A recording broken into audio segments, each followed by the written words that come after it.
Eto na sila, ang nag-iisang masugid na tagahanga ni Nicole Yala. Chris Chuper! Kasama ang nag-iisang die-hard fan ni Chris Chuper, Nicole Yala! Dear Nicole and Chris. Dear Nicole and Chris. Dear Nicole and Chris. Dear Nicole and Chris.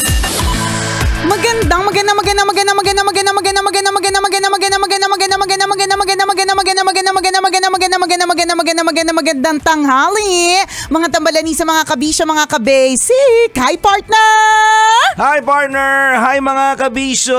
O, pasalamat ka, ha? Inabot mo pa tanghalian. Oy, totoo. Kahit na medyo yung kinakain mo ngayon, pang ilang init na nga yan. Huwag ka nang masyadong nagrereklamo. Yes. 'Di ba? Kasi kung yan lang naman talaga sa ngayon ang meron, 'di ba? At least meron. Kanina nga meron ako nakita sa sa Instagram stories ni Conyo Bicolano tungkol sa mga iba nating mga yung mga nahihirapan na makakuha ng pagkain, yung mga tinamaan ng giyera sa ibang parte ng mundo. Yan, mga kapwa nating mga tao. Yan. Mga kapwa-tao natin. Tapos yung mga bata, partner, na talagang umiiyak sila kasi wala silang makain. Naghihintay sila para lang merong mag-abot sa kanila ng kakainin. Correct. Yan, diba? So, yan yung mga pagpapaalala na ngayon, kahit pang-4 na init yan, pang-5 init yan, diba? Ayos pa naman diba? Maswerte ka pa rin. Okay na okay pa rin yung kinakain mo, ha? Minsan nasasanay tayo na nagreklamo tayo. Hindi po natin napapansin na nasasanay, di ba? Nagiging habit po natin yon na nagiging reklamador tayo everyday. Correct. Na parang wala nang nangyayaring maganda sa buhay mo. Pero parang walang mali, parang wala nang tama. Oo. Diba? Parang, lahat na lang kulang, lahat na lang mali, lahat na lang may sabit, ganun. Hindi mo napapansin, habit mo yan Pero kung susuriin mo din, ang dami naman palang magandang biyaya nangyari sa akin. Tinan mo, yung simpleng sinabi natin kanina, pasalamat ka kasi inaabot mo pa ang pananghalian. True. Kasi merong iba, kagabi, hindi natulog, hindi na nagising. Tama. Nag-almusal, pero may nangyaring masama, hindi na inabot ng pananghalian. Correct. Ikaw ngayon, kumakain ka ng napakasarap na pagkain, di ba? Pananghalian kasama ang pamilya mo, kasama ang office mates mo, tapos bad trip ka? Reklamo ka ng reklamo? Anong meron? Ewan ko. Huwag kang umarte kapag maitim naman yung gilid ng ilong. Charot. Yan tuloy na conscious. Ayan tuloy. Nadamay yung mga may amoy yung ilong, di ba? Pero totoo, ipagpasalamat mo kung ano yung meron ka. Kasi kapag lagi tayong tingin ng tingin sa bakit yung iba mas masarap yung ulam, bakit yung iba mainit yung ulam, di ba? Ang dami nating bakit yung iba. Tama. Nakakalimutan na, yan yung sinasabi ni partner, nagiging habit mo na, tingin ka ng tingin sa nangyayari sa iba, di ba? Bakit hindi mo naman subukan tingnan kung ano naman yung mabuti sa'yo? Alam mo, yun yung nakakalurkay na feeling Yung feeling natin na kulang tayo, pero ang hindi natin alam, may mga tao palang naiinggit sa atin. Diba? Totoo yun. Nantingin sa atin, sobra-sobra. Correct ka. Actually, true yun. Totoo. Alam mo na, natandaan ko yung isa kong kaibigan na ospital. Sobrang yaman talaga nito. Yung tipo ng yung hospital room niya, suite, yung may sariling butler. Basta basta yung pangmalakasan, yung hindi natin afford, partner. Yung hindi natin mararanasan, correct. Yung hindi natin mararanasan sa tanan ng buhay natin, ganun. So, yung may sofa. Oo, yung may sariling sofa. Basta, may 10-seater, ganun. Basta meron siyang mesang, may pangmaramihan. Basta, madaming, para siyang condo. Para siyang condo unit. So, ganun yung kasi she can afford it. Gusto niya ng parang parehas lang sa bahay nila na hindi naman siya talagang lumipat, ganun, meron lang siyang dextrose, yun lang kaibahan. So gusto niya yung feeling, tsaka higit sa lahat afford niya. Yayamanin, nakaluluwag-luwag, anluwag talaga. Paramis. Anluwag, tas anlalim, di ba? Lalim ng kaban. Anlalim ng kaban, ganun. So walang pakialam, kunin ko yung suite, ganun. So, syempre, kung ma-hospital ka, di ba, gusto mo yung parang komportable. Tayo maiisip natin, ay, parang mas maganda pa yung yung hospital room niya sa mismong bahay namin, di ba? May magkakaroon ka na inggit na, bakit siya na hospital siya? Parang hindi naman na hospital. Bakit parang hindi naman hospital room? Correct. Pero alam mo, sa totoo lang, itong kaibigan na ito, nag-start siya actually ng isang NGO dahil sa experience niya na yun. So, yun yung hotel room, parang hotel room kasi yung kanyang suite sa hospital room. Pero hospital room talaga siya. Tapos nung gumaling na siya, ganyan, tapos bumalik siya doon sa sa hospital kasi gusto niyang pasalamatan yung mga nurses tsaka doctor. So nagbadala siya ng mga pagkain. Tapos yung nag-alaga talaga sa kanya, na-assign daw sa ward. Okay. So doon siya napunta, pinuntahan niya sa ward kasi gusto niya talaga tapos nakita niya talaga doon na napakaraming tao, siksikan talaga yung mga tao doon sa kama. Hindi mo na nga alam kung sino yung pasyente. Sa bisita. Totoo, ganun talaga. Yun ang katotohanan. Lahat sila nakahiga. Siguro, alam mo. Tabi-tabi sa napakaliit na kama. Yung iba nga nasa ilalim Kahit hindi double deck, malagbukang double deck yung bed nila. True, ganun. Tapos nung may mga na-shook siya. Kasi syempre, yayamanin ito, ganyan. Paano na-shook? Parang, ganun. Di masyadong bukang malaki kasi mayaman. Kung pagka medyo mahirap, ganon, di ba? Siya, ganon. Ganon yung shook niya. Maliit lang yung buka ng bibig, ganon.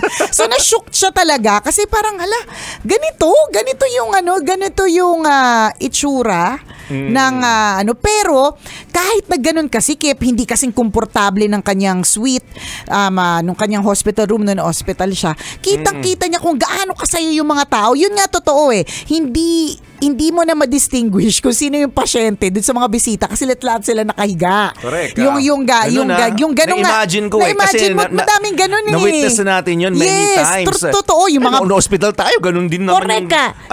Eksena natin Partner, di ba? Malalaman mo yung difference ng mga yayamanin na nanganak sa mga sakto lang at wala talaga. Di ba? Yung wala na masyadong arte-arting breeding. Sige, hinga, Tapos pagkatapos, sama-sama sa isang kama, mga ganun ang eksena. Pero ang nakita niya, partner, kung gaano ka parang nung time na napunta siya doon, tawanan yung mga tao. Ang ingay.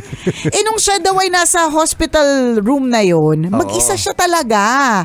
Kung may mga dumadalaw pa isa-isa, tapos saglit lang kasi mga friends mga business people, mga busy, yung mga ganon, yung mga iba punong-puno ng bulaklak yung room niya kasi yung iba hindi nakakadalaw kasi sobrang busy.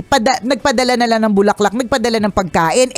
Aminan na natin kapag ikaw ay na ospital, kaya dapat marami po talagang padalang pagkain kasi marami pong bisitang kakain, 'di ba? Siya, partner, dahil nga wala.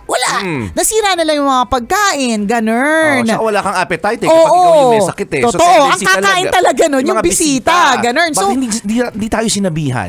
Sana binisita natin yung friend mo na yan. Ako willing ako magbantay. Ay, basta ako nagbisita ako. Ayun na lang. Hindi kita sinama kasi nung last time may binisita tayo sa ospital. Pati yung una na ospital, inuwi mo. Ang hirap magpaliwanag sa guard. Na hindi kita kakilala. Hindi. Yung bedsheet inuwi ko na wala naman sumita. Hindi nagkataon lang na nauna ka. Ako yung sinita, sabi niya, yung kaibigan niyo po, inuwi yung unan. Ganon. So ngayon, hindi na kita sinama dun sa friend kong yayamanin. So ang bottom line, itong kaibigan kong to, sabi niya sa akin, alam mo, nakaramdam ako ng inggit sa kanila. Sabi niya na parang ang feeling ko, walang nagkikare sa akin nung may sakit ako. Samantalang ito, wala sila masyado mga pera, ang gulo-gulo ng kwarto nila, 'di ba? Pero parang ramdam mo na ang dami nila na nagki-care na nandoon. Pero sabi ko naman sa kanya, huwag kang malungkot kasi siguro talagang sadyang wala ring hindi na busy. So kung di ka busy at sinabing may pagkain doon, edi pupunta tayo, 'di ba? May kama daw doon. May kama daw doon, higa daw tayo. Pero daming fresh fruits. Correct, 'di ba? Aircon. Sino hindi pupunta diyan, 'di ba? May libreng pagkain daw yung pasyente. Hindi daw makalasa yung pasyente, kainin natin, 'di ba? So parang ginoke ko na lang siya na ganun. Pero talagang naramdaman niya talaga yung pagkukulang niya. Isipin mo yun, nakaramdam siya ng pagkukulang. Ang tingin ko sa kanya, ano pa bang kulang sa'yo?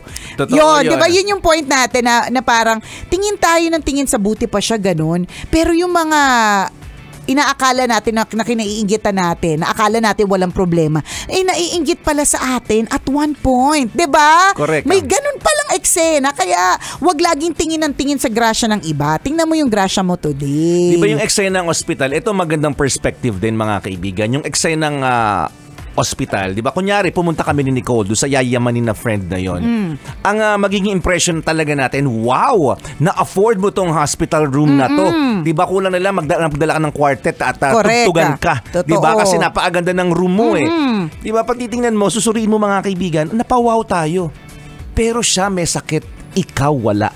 Hindi ba't mas nakakawaw yung sitwasyon mo? Kasi wala ka sa hospital. Hindi ka nakadextrose. Yes, in palakad-lakad ka sa Buendia. Yeah. Sakto sa Buendia Taft. Malapit sa may jackliner. Yes, doon. Palakad-lakad ka. Bakit? Kasi wala kang sakit. Diba? Siya, gustuhin niya man lumakad sa Buendia Taft sa may jackliner. Hindi niya magagawa. Bakit? Ano gagawin niya doon?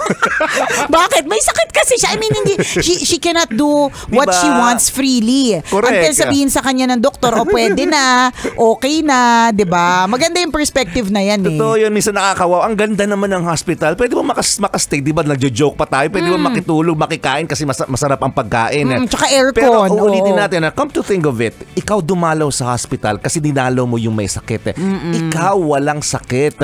Di ba? Napakagandang realization ng mga kaibigan na oo nga, no, pasalamat ako, wala akong discomfort ngayon. Yes. Hindi masakit ang tiyan ko, hindi masakit ang ulo ko, wala akong nararamdamang hindi maganda sa katawan. True. That in itself is a blessing. Correct ka. That's your greatest wealth, mga kaibigan, knowing the fact that you are healthy. Diba? So parang, bakit ako may inggit sa nasa hospital? Ako to. Diba? Masiglang-masigla. Wealthy din ako. Nakakapaglakad ako sa Buendia Taft sa may jackliner kahit kailan ko gusto, mausukan ako kasi wala akong sakit. Ganon. Kaya kong lumanghap ng polusyon. Yes, diba? Paitiman, go!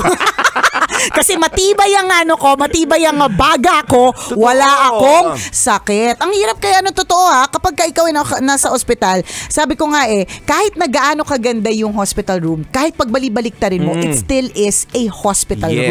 May diba? sakit ka. May sakit ka pa rin, kaya ka nandyan kasi may nararamdaman ka hindi maganda. Tsaka pag naliligo ka, yung isang kamay mo nakaangat kasi bawal mabasahin sa may dextrose. Apakahirap, diba? Lahat ng parte ng katawan mo babango, yung dun sa may nakaipit na dextrose mabaho. Ay, diba? experience namin yun. Paano pag kunyari, pupupu ka? Di ba? Apakahirap!